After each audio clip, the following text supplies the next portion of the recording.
क्रिस्तु में प्यारे भाई और बहनों, संत मार्कुस के अनुसार पवित्र सुसमाचार अध्याय 10 पद संख्या 25।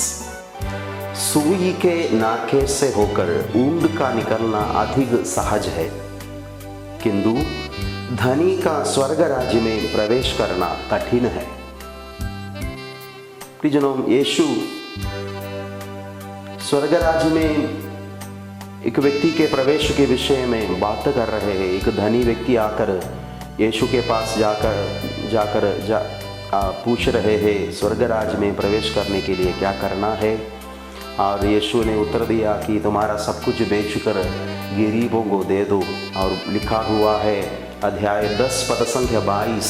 ये सुनकर उसका चेहरा उतर गया और वो बहुत उदास होकर चला गया, क्योंकि वो बहुत धनी था। ये लड़का जैसे वापस जाते हैं, यीशु का कहना है धनियों के लिए ईश्वर के राज्य में प्रवेश करना कितना कठिन होगा। सुई के नाके से होकर ऊंट का निकलना अधिक सहज है। यीशु का ये कहना सुनकर हमें ऐसा लगेगा, it is impossible for the rich people to enter into the kingdom of God. धनियों के लिए, अमीर लोगों के लिए ये असंभव है, क्योंकि सुई के नाके से होकर ऊंट को निकलना बहुत कठिन है। It is impossible. It is impossible for a camel to enter into the needle. It is impossible. उसी प्रकार जैसे यीशु कॉन्टेक्स्ट में बोल रहे हैं, अमीर लोगों के लिए ये असंभव है, हमें ऐसा लगेगा। लेकिन इसका मतलब क्या है? इसका मतलब क्या है? प्रेजेंट बाइबल स्कॉलर्स का कहना है ये जो फिगर ऑफ स्पीच एक भाषा का प्रयोग है। सुई के नाके से होकर ऊंट का निकलना अधिक सहज है। यहूदी भाषा में ऐसा फिगर ऑफ स्पीचेस है, फिगर ऑफ स्पीचेस इस्तेमाल किया गया था, भाषा का प्रयोग है। उदाहरण के लिए मत्ती के सुसमाचार अध्याय 7 पद संख्या 4, मैथ्यू 7:4। जब तुम्हारी ही आंख में धरण है, तुम अपने भाई से कैसे कह सकते हो मैं तुम्हारे आंख का तिनका निकालूं। ये उस समय यीशु के समुदाय में वो भाषा में जो फिगर ऑफ स्पीच थे, वो फिगर ऑफ स्पीच यीशु इस्तेमाल करते हैं, भाषा का प्रयोग करते हैं। फिर जो दूसरा एक वचन है बाइबल में, वो है मत्ती के सुसमाचार अध्याय 28 का 9, मैथ्यू 18:9 में इसी प्रकार का एक फिगर ऑफ स्पीच है। यदि तुम्हारा हाथ अथवा तुम्हारा पैर तुम्हारे लिए पाप का कारण बनता है तो उसे काट कर फेंक दो। एक फिगर ऑफ स्पीच है।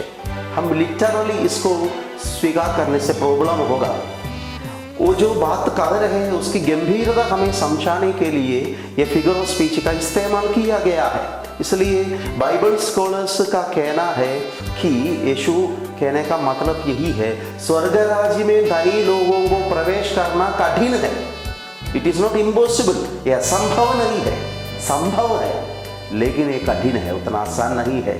उसका कारण भी बाइबल में लिखा हुआ है।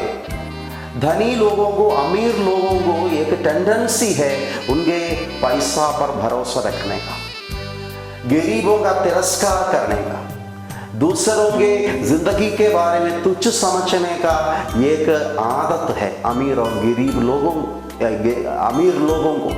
इसलिए बाइबल में लिखा हुआ है लूकस के सुसमाचार अध्याय 12 पद संख्या 13, लूकस 12:13 में एक अमीर व्यक्ति के विषय में है।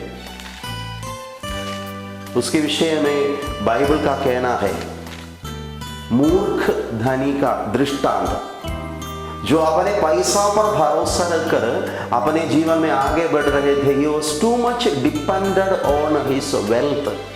दूसरा एक वचन बाइबल में है लूकस के सुसमाचार अध्याय 19 में,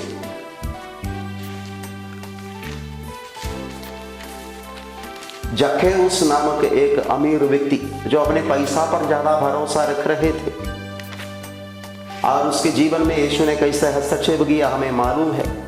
प्रियजनों, अमीर लोगों का और धनी लोगों का एक आदत है उनके पैसा पर भरोसा रखना, गरीबों की तिरस्कार करना। इसके कारण शायद बाइबल कह रहे हैं उनके लिए स्वर्ग राज्य में प्रवेश करना कठिन है, लेकिन असंभव नहीं है।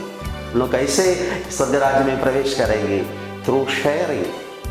अपने रिसोर्सेस दूसरों के साथ शेयर करने से उनके लिए स्वर्ग राज्य में प्रवेश करना आसान हो जाएगा। जैसे आज हम प्रार्थना करते हैं, हमारी इस दुनिया में गरीब और अमीर लोगों के बीच में जो पैसा का जो डिफरेंस है ज़्यादा हो रहा है।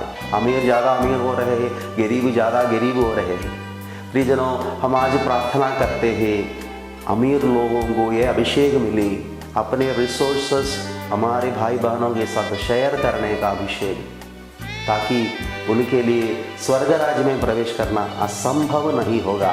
It is not impossible for them, it is possible for them, but through sharing and considering the least of the society may they also enter into the kingdom of the Lord.